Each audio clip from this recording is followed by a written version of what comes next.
పిల్లలు వచ్చేసాను రా రండి రండి పట్టుకోరా రండి రండి రా నన్ను కొంచెం పైకి ఎక్కనివ్వండి రా ఎక్కనివ్వండి కొంచెం దారి దారి మాధవ్కి పాలని మీకేరా పుసలాంటిది కొట్టుకోండి ఏంటా ఇంట్లో ఎలా ఉంది బాగున్నా మాధవ అరే చేపల విశేషాలేంటి దొమ్మిలు కొట్టట్లు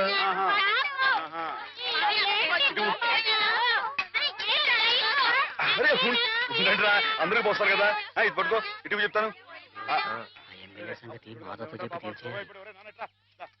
మాధవ ఎమ్మెల్యే రాయుడు గారి సంగతే నువ్వే కాదు చూడాలా అందరికి అదేటే కదా నేను అప్పుడే చెప్పానా ఈ ఎమ్మెల్యేలు ఇలాగే జోకులేస్తారని అప్పుడు ఓట్ల కోసం హారతులు ఇచ్చాడు పని అయిపోగానే మీ మొహాలు పిడగలు చేశాడు ఎండిపోయి పొయ్యిలో పెట్టుకోడు ఉపయోగపడతాయి బాబు మాధవ ఇలా రా బాబు ఏంటి స్కూల్ కట్టిస్తానని మా అందరి దగ్గర డబ్బులు వసూలు చేశాడు 6 ఏళ్లుగా అరుంధతి నక్షత్రం వంక చూస్తున్నావే గాని ఇంతవరకు స్కూల్ కి పునాది రాయపడలేదు. పిల్లలు నానా ఇబ్బందులు పడుతున్నారు మాధవ. ప్రతిరోజు 4 మైళ్ళు నడిచి వెళ్లి రావాలంటే చాలా కష్టం కదా. ఆలోచించు. నువ్వే ఎలాగైనా రాయుడు గారితో మాట్లాడాలి. అవును మాధవ, మాలో నువ్వే ధైర్యవంతుడి. తాడో పేడో నువ్వే తేల్చేయాలి.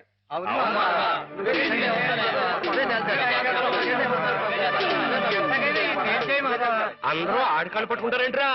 ఆడేదో పరమేశ్వరుడైనట్టు ఆడుట్టు పకటేసుకడే. ఆడదేట్లేదు, ఆడెప్పుడు మన మీద ఉండేవాడే. మందంటే నిజం చెప్పించే అమృతం ఎర్రి మానవులారా. అది సరిగా నువ్వరే మాస్టర్ గారు 2 అమ్మాయికి నీకు ఉన్న అదేంట్రది? ఆరి కులం ఏంటి, నీ కులం ఏంటి? ఈ ఊరు పెద్ద మనిషికి అడుగుతున్నాను, నిజం చెప్పరా. తాగుపోతారు అమ్మాయి గారు ఎంత మాట మాట్లాడారు నిన్ను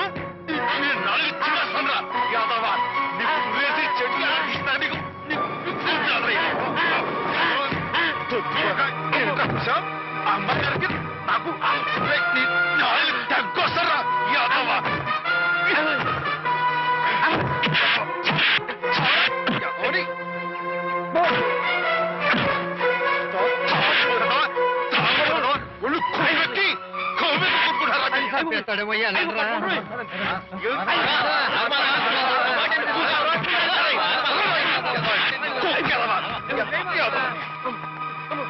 తాగుపోతేదవా తప్పు కదరా. అమ్మాయి గారు చాలా మాట్లాడు. మీరేంటి అడిగారు? ఎమ్మెల్యేతో మాట్లాడమనేగా, నేను చూసుకుంటారే. వెళ్ళిపోండి. వాడు మామూలు మనిషి కాదండి. పూర్వజన్మలో రావణాసురుడో కీచకుడో అయ్యుంటాడండి బాబు. ఒరేయ్, వాడు రావణాసురుడైతే నేను రాముడై వాడి మదమని చేస్తాను. వాడు కీచకుడైతే నేను భీముడై వాడి పెగులు తీసేస్తాను. వారు ఎంత తెలివిగా వాడిని పడగొట్టేశారో కది పానకాలు. ఆ మాత్రం తెలివితేటం లేకపోతే నేను తలకాయలు మార్చి ఎమ్మెల్యేని ఎలా అయ్యి ఉండేవాడిని. పిచ్చిపోయి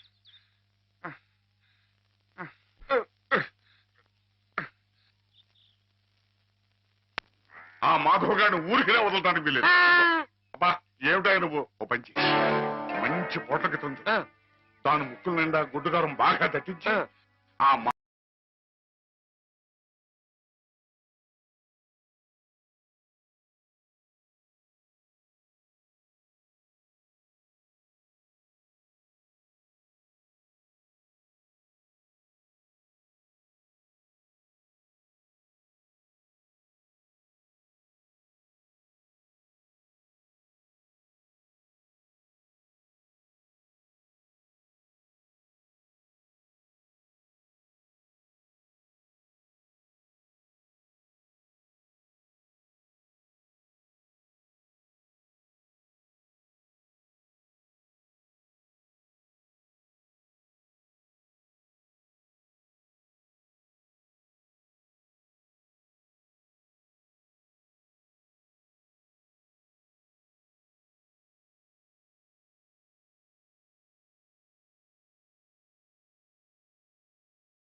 ఎక్కడికేంటండి ఏయ్!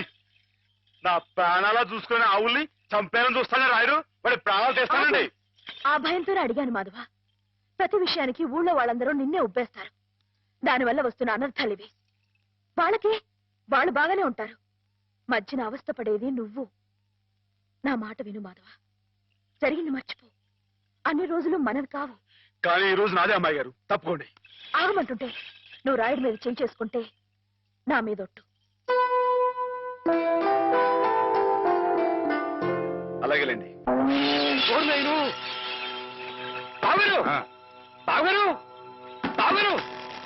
ఎద్దు ఎద్దు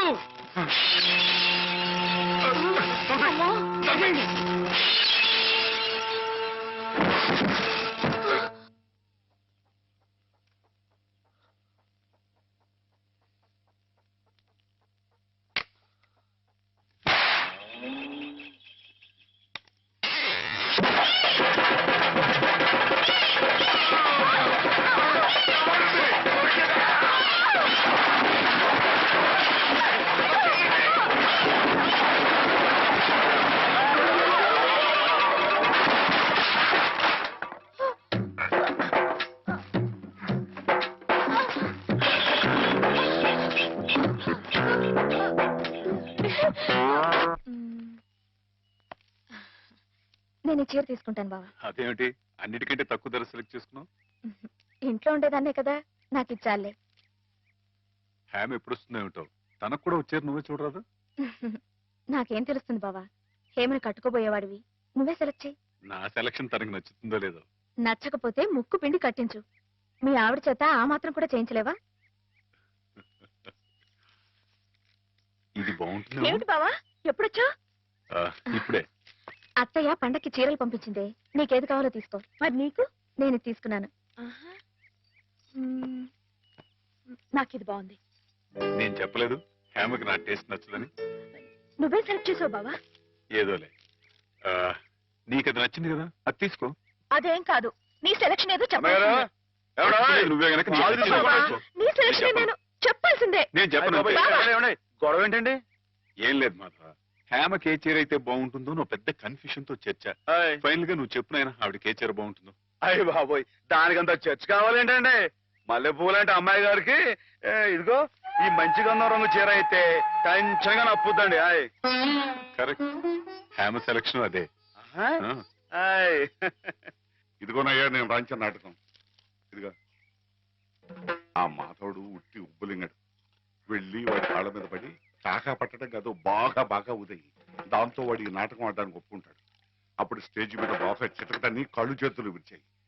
మనం ఆడుతున్న ఈ డ్రామా తెలియక చూసేవాళ్ళు ఇది నాటకమేనో సంబరపడిపోతారు. మన పని నెరవేరుతుంది. శంభో శంకర పాహిమాం పాహిమాం, మహాదేవదేవ పాహిమాం పాహిమాం. ఎవరది? సూర్య గారు మీరా? ఏమిటండి ఇది? సాటినట్లు మీరు మా కాళ్ళ మీద పట్టండి మీ బాబు. ముందు నేను నట్టుని కాదు, బోల్టుని కాదు, సూర్యుడు ముందు దిగుట్టి లాంటి వాడిని. ఎంత మాట లేవండి. స్వామి, సింహం ముందు చిట్టెలికి లాంటి వాడిని, బంగారం ముందు ఇత్తడి లాంటి వాడిని. సరే ముందు కూర్చోండి. అయ్యో అపరాధం స్వామి. ఏమండి? తమరు కూర్చోండి. తమరు సాక్షాత్ శివస్వరూపులు. ఈ జిల్లాకే శివుడు, భారతదేశానికే శివుడు, అమెరికా కూడా తమరే శివులు. ఈ గుళ్ళల్లో ఉన్న శివులంతా నకిలీలు. తమరొక్కరే అసలైన శిశులైన పరమశివులు. తమరు అనుగ్రహిస్తానంటే నటుడిగా నాదో చిన్న కోరిక. భలేవరే, ఎవరు చెప్పండి. నాటకాలాడుతూ బతుకుతున్నవాణ్ణి, పిల్లకు పెళ్లి చేసే స్తోమత లేనివాణ్ణి. తమరు శివుడు వేషం వేస్తున్నారంటే చాలు, జనం తండోపతండాలుగా వస్తారు. టిక్కెట్లు బ్రహ్మాండంగా తిరుగుతాయి. డబ్బు వడగళ్ల వాళ్ళ కురుస్తుంది. ఎటు చూసినా జన సందోహం, ఎక్కడ చూసినా తమకు జేజేలు. ఆ రాబడితో కూతురు వివాహం జరిపించుకోవచ్చన్న స్వార్థంతో వచ్చాను మాధవ స్వామి. ఆడపిల్లకు పెళ్లి జరిపిస్తానంటే మా వంతు సహాయం మేము తప్పకుండా చేస్తాం సూర్యారావు గారు. ధన్యుణ్ణి స్వామి. శివుడు పాత్ర ప్రధానంగా పెట్టుకుని నేను నాటకం రాయించాను. అందులో నాదో చిన్న రాక్షసుడు పాత్ర. మొత్తం మీరే, అంతా శివమయం. రుద్రం భజే శౌర్య భద్రం భజే అని మేము స్తోత్రం చేస్తుంటే తమరు పరమశివులు తాండవం. హరుడు శశిధరుడు అని మేం కీర్తిస్తుంటే తమరు అపరశివుడు నర్తనం లాస్య నర్తనం ఇలా పెద్ద పెద్ద సెట్టింగులతో ఫైర్ వర్కులతో వైర్ వర్కులతో అదిరిపోతుంది అనుకోండి. అదరు గుట్టేస్తాం, మా పార్టీ మాకు వదిలేండి. కథ పార్టీ ఎవరు చెప్పండి. రాక్షసులు తపస్సు చేస్తారు, మ్మ్. పరమశివుడు దర్శనమిస్తాడు, మ్మ్. ఎవరి చేత చావు రాకుండా వరం కోరుకుంటారు. మ్మ్. మరి శివుడు వరమిచ్చేశాడా? ఏయ్, గోళా శంకరుడు కదండి, పాస్ చేసేయండి. ఆ తర్వాత అప్పుడు ఆ ముష్కర్లు ఆ దుష్కర్లు శివుణ్ణి చంపబోతే వరం ఇచ్చిన పాపానికి చావు దెబ్బలు తింటూ ఉంటాడు. పార్వతి ప్రవేశించి ధర్మ వినాశకుల మీద దయ్యేమిటని ఈయనకి ప్రేరణ కలిగిస్తే అంటారండి. అమ్మాయి గారు, మీరు ఎలా సాగదీస్తారో ఏమో నాకు తెలియదు కానీ మనం తాణం చేస్తుంటే స్టేజ్ దత్తలిపోవాలండి. ఈ మధ్య కాలంలో మన స్టేట్ లో ఇట్టాను శివుడు పుట్లో అనిపించాలండి. హేమ నేర్పగలదు, నువ్వు నేర్చుకుంటావు. అది సరే గాని ఇలాంటిది ఎక్కడ ఏ పురాణంలో లేదే. లేకపోతే ఏమండి, ఇందులో మా గొప్ప నీతి ఉంది కదండి. మగాడు తొందరపడి తప్పు చేసిన ఆడది సరిదిద్ది మంచి చేయాలని. ఎప్పుడు నాయన ప్రదర్శన? మీరు ఎప్పుడు పాస్ చేస్తే అప్పుడేనండి. బాబా అసలు ఎలా మొదలవుతుంది? అరణ్యంలో రాక్షస బృందం శివుణ్ణి గురించి తప్పు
బాగుంది నాన్న.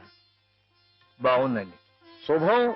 మరి అబ్బాయికి అమ్మాయి నచ్చింది కాబట్టి ఆ ఇచ్చిపుచ్చుకోవడాలు కూడా మరి ఎవరండి బాబు అబ్బాయి గారికి అమ్మాయి గారు పాస్ అయిపోయి సరే అండి, మరి అమ్మాయి గారికి అబ్బాయి గారు పాస్ అవ్వట్లేదు ఏంటండి? అయ్య బాబా వెళ్తాం గారు మిమ్మల్ని కొంచెం అలా బయటికి రండి. రండి. అమ్మాయి గారు మీకు పెళ్లి కొడుకు అన్ని విధాలా నచ్చితేనే ఈ పెళ్లి జరుగుతుంది, లేకపోతే జరగదు. చెప్పండి మీకు అబ్బాయి నచ్చాడా? ఆడపిల్లలు నువ్వు ఇట్ట అడగగానే అట చెప్పేస్తారా? రైటే లేండి, ఇటప్పుడు కొంచెం ఇరకాడంగానే ఉంటుంది. ఓ పని చేయండి, అబ్బాయి మీకు నచ్చితే నవ్వుతూ తలదించుకోండి, నచ్చలేదు అనుకోండి కోపంగా నాకేసి తిరిగి చూడండి. అయ్యి బాబాయ్ అదేంటండి, అటు నవ్వు కాదు ఇటు కోపం కాదు, అటు బాధగా చూసి అర్థం ఏంటండి? నాన్నని చెల్లెల్ని మిమ్మల్ని అందరినీ వదిలి వెళ్ళాలంటే బాధగా ఉంది. రైటేనండి, ఆడపిల్ల అంటే అంతే కదండి. పాపం రేపు హేమ గారు కూడా అంతేలే. వదిలేస్తే లింకులు పెట్టేస్తాడు. నీకాయన నచ్చారా లేదా అది చెప్పు.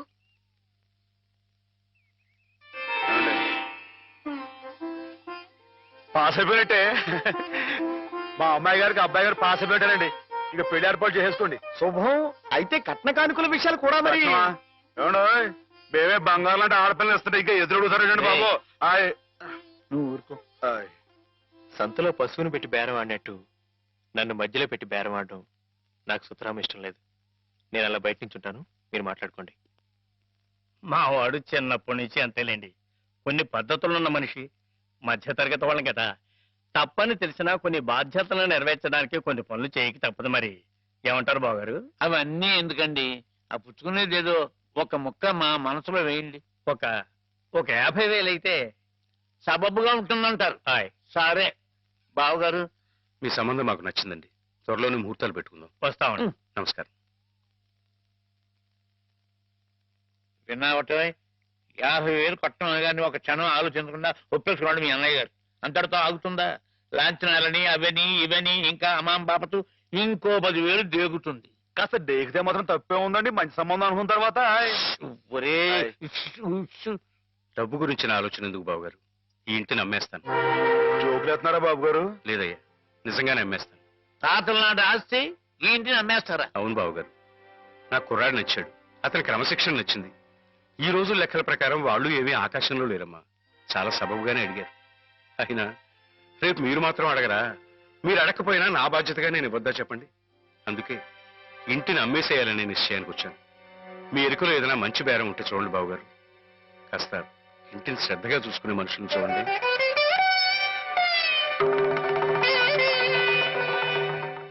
బామ్మగారు. ఎవరు? మాధవ. హాయ్. రా బాబు కూర్చో. మా వెధవా ఇంట్లో లేడు. నేను మీతోనే పని నుండి వచ్చానండి. నా కోసమా? ఉమ్. ఏమిటి బాబు? నేను మిమ్మల్ని ఒకటి అడుగుతానండి, మీరు కాదనకుండా నాకు మాట ఇవ్వాలి. ఏమిటది? ముందు మాట ఇవ్వండి, తర్వాత చెప్తాను. సరే మాట ఇస్తున్నాను. ఏమిటో చెప్పు. ఇదిగోండి ఈ డబ్బు తీసుకోండి. డబ్బా? హాయ్. ఎందుకు? ఇది మీ డబ్బుగా బాబు గారికి మీరు ఇవ్వాలి. నా డబ్బుగా బాబు గారికి ఇవ్వాలా? హాయ్. ఎందుకని? లలితమ్మ గారికి మంచి పెళ్లి సంబంధం కుదిరిందండి. 50,000 దాకా కట్నం అడిగారు. ఆ డబ్బు కోసం బాబు గారు ఇల్లు అమ్మేస్తున్నారు.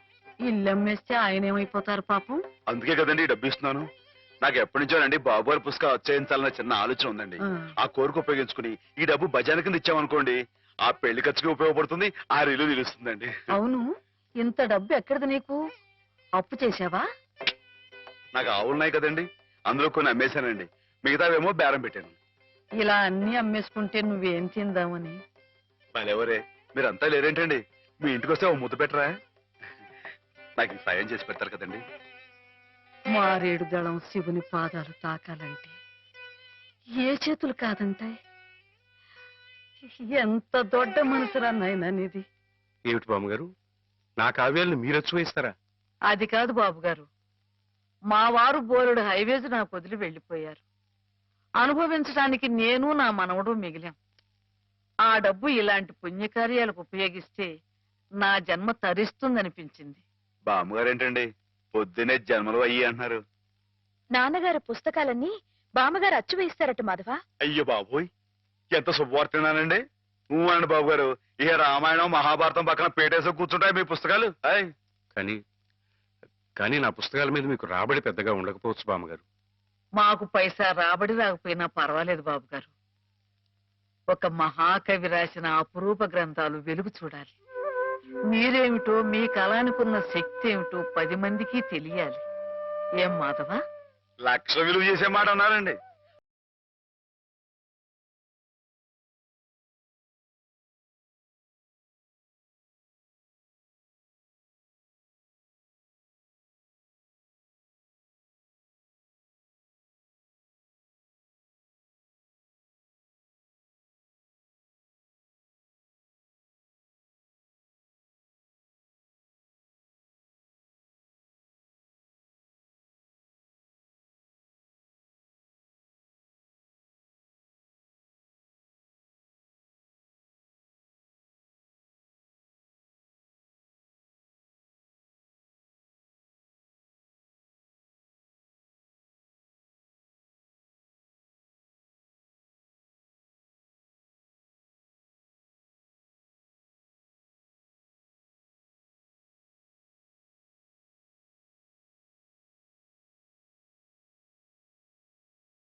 గంగలో మునిగిన కేదారనాథుణ్ణి చూస్తున్నా నేను తప్పు చేశాననే బాధ నన్ను తొలిచేసింది. నేను తమకిచ్చిన డబ్బు నాది కాదు. మాధవ ఆవులు నమ్మేసి డబ్బు తెచ్చి నాకిచ్చి తను ఇస్తున్నానంటే మీరు తీసుకోరనే భయంతో నేను ఇస్తున్నట్టు అబద్ధం ఆడించి మీకు ఇప్పించాడు. మాధవ మన మాధవ మీ ఇల్లు మీ చెయ్యి జారిపోకూడదని వాడి తపన. మీ పుస్తకాల్ని వాడి డబ్బుతోనే అచ్చు వేయించాలని వాడికి ఎప్పటి నుంచో కోరిక. అందుకే పుస్తకాలకి బయానా రూపంగా కొంత డబ్బిస్తే మీ ఇల్లు నిలుస్తుందని అలా చేశాడు బాబు గారు.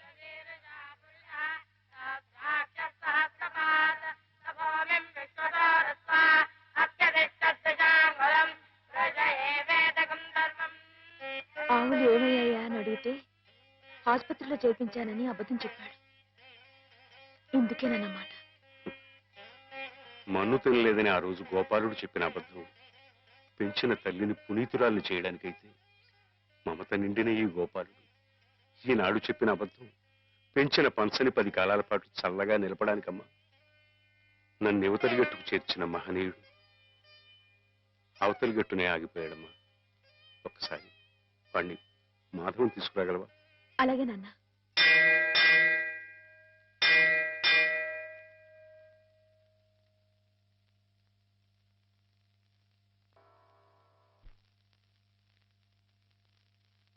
అమ్మాయి గారు ఎంతసేపు అయిందండి వచ్చి?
నీకెందుకయ్యా ఇన్ని మంచి పేర్లు? ఎందుకు ఇన్ని గుళ్ళు గోపురాలు? ఎందుకు ఇన్ని పూజలు పురస్కారాలు? చెప్పు, మాట్లాడు మాట్లాడు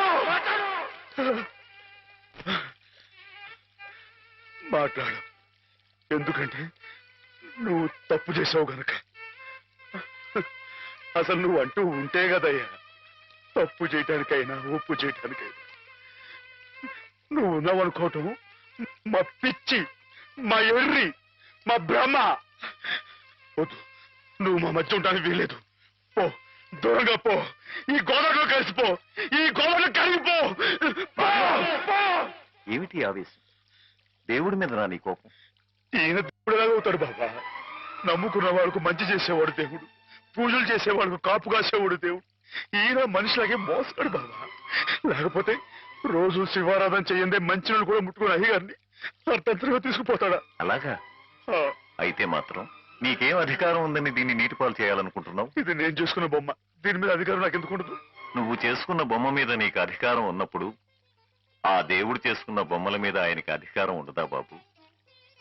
బొమ్మ పాత్ర ముగిసింది, రంగస్థలం మించి తప్పించేశాడు. ఆప్తులేని వ్యక్తులు దూరం అయితే వెలితిగానే ఉంటుంది. మెల్లమెల్లగా ఆ బాధని మర్చిపోవాలి. ఎలా మర్చిపోమంటావు బాబా?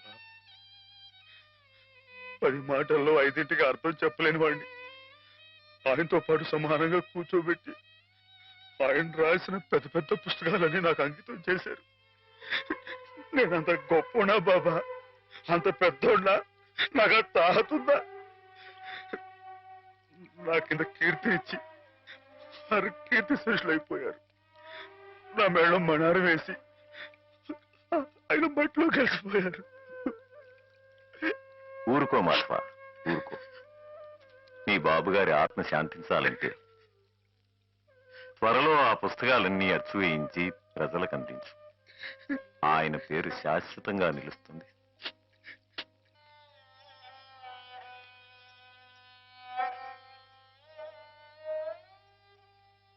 ఇక నాన్నగారి పుస్తకాల సంగతి మర్చిపో మాధవ. ఈ ఇల్లు నిలబెట్టాలనుకున్నావు, అందుకు నువ్వు కష్టపడింది నష్టపోయింది చాలు. ఆ రుణం మేము తీర్చుకున్న తర్వాత ఆ పుస్తకాలు అప్పుడే అచ్చు వేయించచ్చు. మీరు రుణం తీర్చుకుంటారా అమ్మాయి గారు? అయితే ఆ డబ్బు నేను అప్పుగా ఇచ్చానండి. ఆ మాత్రం డబ్బుకే మీరు రుణం అనుకుంటే అయ్యా అమ్మా ఏ దిక్కులేని నన్ను చిన్నప్పటి నుంచి అయ్యగారు సాకారే, మరి ఆయనకి ఎంత రుణపడి ఉంటానండి? అయ్యగారు లేరు కదా అని మీ ఇష్టం మాట్లాడితే పాస్ అయిపోద్ది అనుకోమాకండి. అది కాదు మాధవ, నా ఉద్దేశం అది కాదు. పుస్తకాలు అప్పు చెప్పేటప్పుడు అయ్యగారు నన్ను రామయ్య అన్నారు, కృష్ణయ్య అని పిలిచారు, కృష్ణదేవరాయలు అన్నారు. నేను నిజంగా అంత గొప్పవాడిని కాకపోయినా కనీసం వాళ్ళ మంచితనంలో కొంతను చూపించుకునేవండి. నీకు మించిన బరువును మోస్తున్నావనే కానీ మరేం లేదు మాధవ. నీ ఇష్టం. నాన్నగారిని చనిపోకుండా బ్రతికిస్తానంటే మాకు మాత్రం సంతోషం కదా? మనం ఎవరూ కాదని ఆయన బతికించేది. ఆయన రాసిన ప్రతి అక్షరంలో ఉన్న ప్రాణం, ప్రతి పదంలో ఉన్న భావం.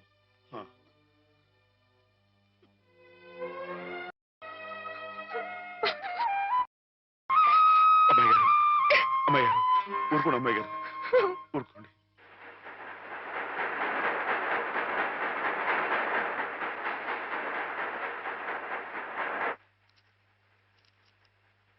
వీటన్నిటినీ మీరు చెప్పిన విధంగా ఇలా క్యాలికో బైండ్తో అచ్చువేయాలంటే దాదాపు ₹1,00,000 అవుతుంది. 1,00,000 ఏంటండి? కొంచెం ఎక్కువైనా గానీ ఘనంగా అందంగా అచ్చవ్వాలండి.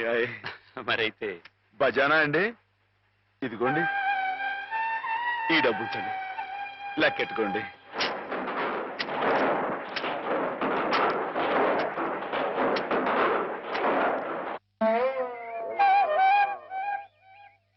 మాధవన్న బాబు గారు పుస్తకాలు అచ్చు వేస్తున్నాడు కదా, ఆ పుస్తకాల మీద బోలెడు డబ్బు వస్తుంది కదా. మళ్ళీ మీ అమ్మని, పిన్నుల్ని, అత్తయ్యల్ని అందరినీ కొని తీసుకొస్తాడు కదా.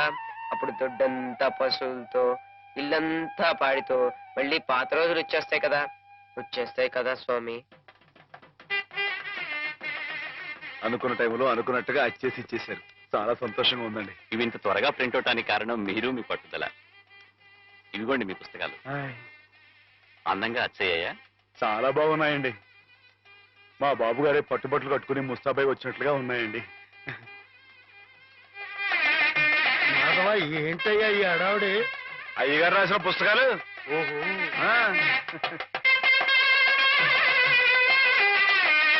ఆగండి ఆగండి.